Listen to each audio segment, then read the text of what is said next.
The core truth of speculation: it's not about being right, but about scale. In the world of speculation, one principle stands above all others. A principle so simple, yet so brutally honest, that most people never truly accept it. Your success is determined not by how often you are right, but by how much you gain when you are right, and how little you lose when you are wrong. This is the law that governs every professional speculator, every hedge fund manager, every trader who has survived the unforgiving landscape of global markets. Most beginners enter the market with the illusion that accuracy is everything. They want to predict the next move, chase perfection, and boast about being right. But the market doesn't reward ego, it rewards risk-adjusted outcomes. Even the greatest traders in history have been wrong more often than they were right, yet they built fortunes, not because they possessed prophetic abilities, but because they mastered the asymmetry between gains and losses. This philosophy forces traders to shift their focus from prediction to probability and from pride to position sizing. A speculator who wins 30% of the time but makes 3 times more on each win than on each loss will outperform the perfectionist who wins 70% of the time but lets one mistake grow into a disaster. The difference is subtle but lethal. One respects the math of markets, the other respects only their own opinion. What makes this chapter so compelling is the psychological warfare behind it. Every trader knows the seductive thrill of being right. It feeds your confidence. It feels like victory. But markets are ruthless teachers. They remind you that a single oversized loss can erase months or years of hard-earned gains. This is why the most disciplined traders repeat the same mantra like a survival spell. Protect the downside, the upside will take care of itself. To internalize this truth, one must confront a painful reality. You are not in control of the market. You are only in control of your losses. This is the essence of professional speculation. It shifts the entire game from "can I predict the future" to "can I structure my decisions so that the future cannot destroy me?" In the end, speculation is not an art of perfection. It is an art of handling imperfection with precision. The goal is not to be right.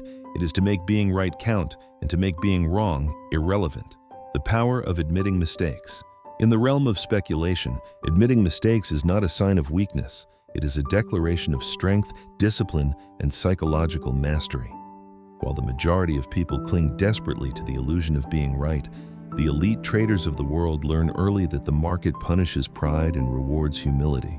This is why for them, acknowledging an error is not an embarrassment. It is a strategy for survival. Most traders fall into the same deadly trap.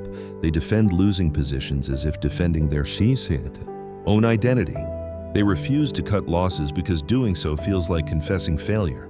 But this emotional attachment is the very thing that leads to financial ruin. The professional speculator understands the opposite truth. A fast admission of error is often the most profitable decision a trader can make. When he said, "I'm rich because I know when I'm wrong," he wasn't boasting. He was revealing the secret code of market longevity. It is not brilliance that builds wealth, but the ability to detach emotionally, respond quickly, and remove defective ideas before they metastasize into catastrophic losses. Psychologically, this chapter represents a turning point in the mindset of any serious trader. It forces us to confront one of the most uncomfortable aspects of human nature, our unwillingness to admit that our judgment was flawed. This resistance is ancient. It is rooted in ego, fear, and the desire to be perceived as competent. But markets have no interest in our image.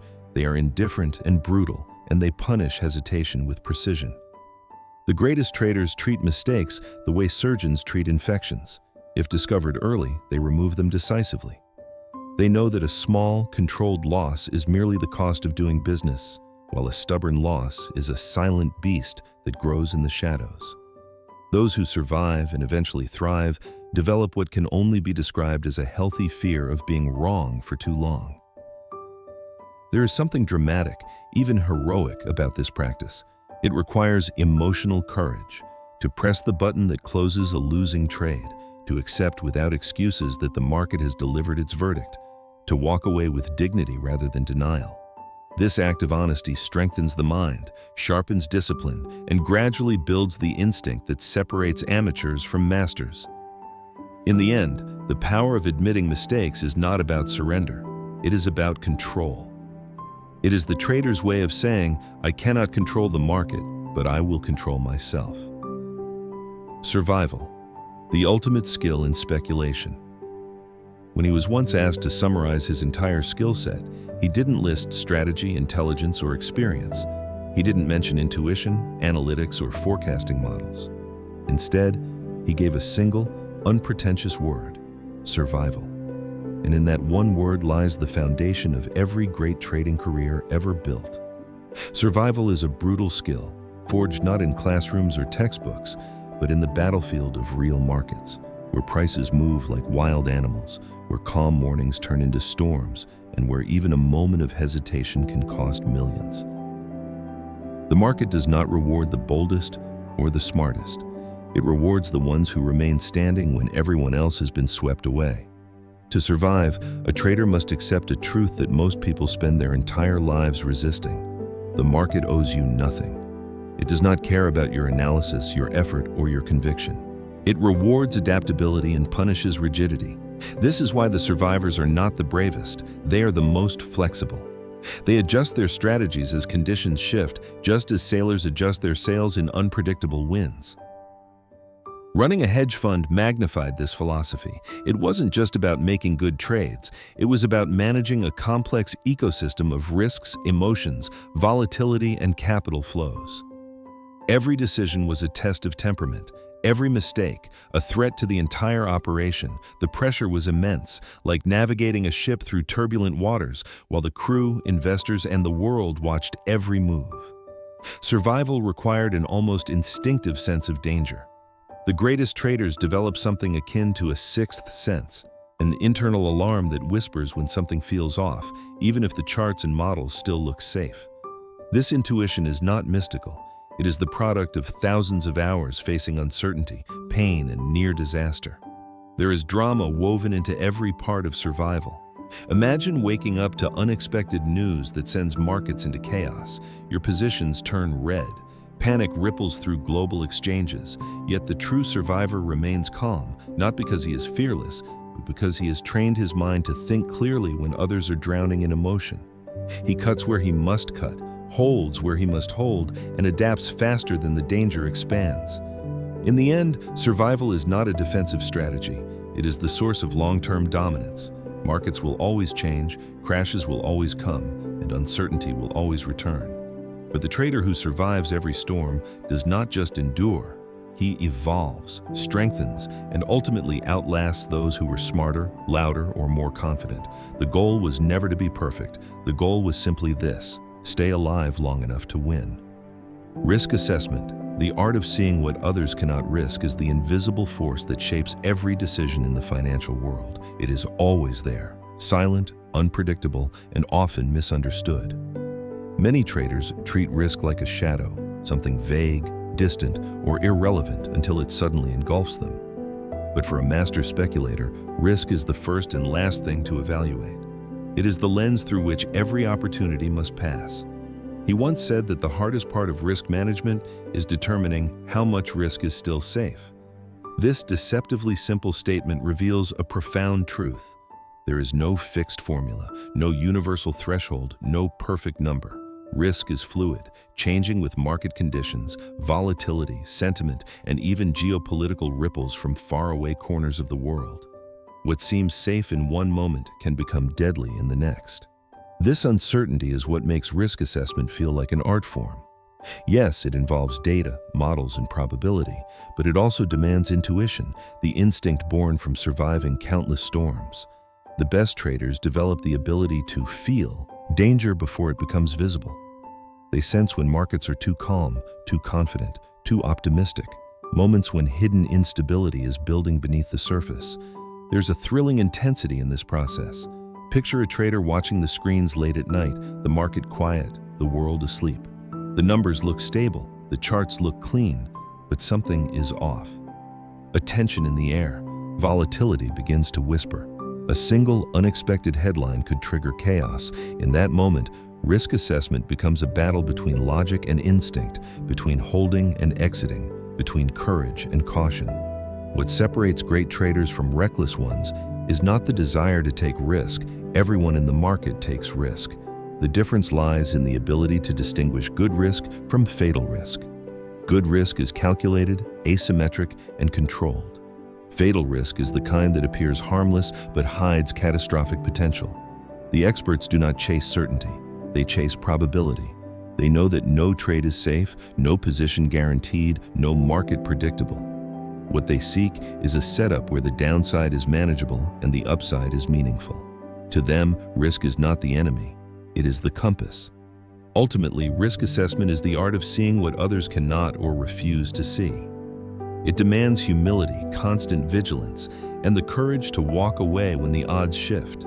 It is a discipline that transforms speculation from gambling into strategy, from chaos into opportunity.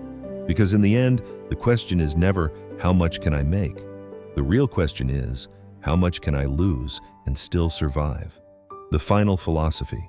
Speculation as a battle against oneself, when all the principles, lessons, and scars of trading are gathered into a single truth. A profound realization emerges. Speculation is not a battle against the market, it is a battle against oneself. Charts, indicators, and economic forecasts matter, but they are only secondary weapons. The real arena lies in the mind, where fear and greed wage a relentless war, and where discipline is the only true shield. Every trader begins with the belief that the market is the enemy. They imagine a battlefield filled with price movements, liquidity shifts, and unpredictable news. But with time, usually through pain rather than wisdom, they discover that the most dangerous opponent is their own psychology. The market merely reflects the consequences of their decisions. It doesn't create them.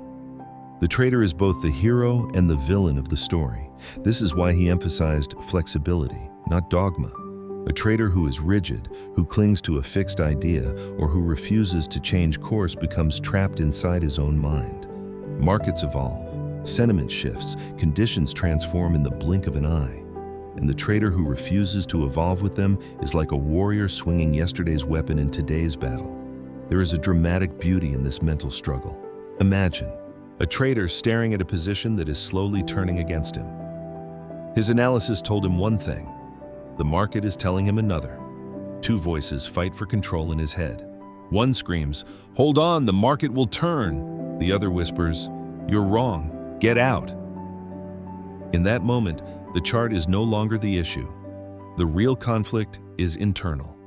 To win this battle, a trader must cultivate emotional neutrality, a rare state where pride, fear, and euphoria no longer dominate decisions. He must learn to observe his own reactions as carefully as he observes price movements. This is why great traders often say they study themselves more than they study markets. And ultimately, this journey leads back to the philosophy he repeated throughout his career. Survival. Not survival in the physical sense, but psychological survival. The ability to remain calm in chaos, rational in panic, and humble in victory. A trader who masters himself becomes unshakable. No market crash, no sudden spike, no unexpected news can break him because he has defeated the only enemy that truly matters. Speculation, at its core, is a mirror. Some see fear. Some see opportunity. The masters see themselves, clearly, honestly, without distortion. That is why, after all the charts are closed and all the trades are done, one word remains powerful enough to summarize everything: survival.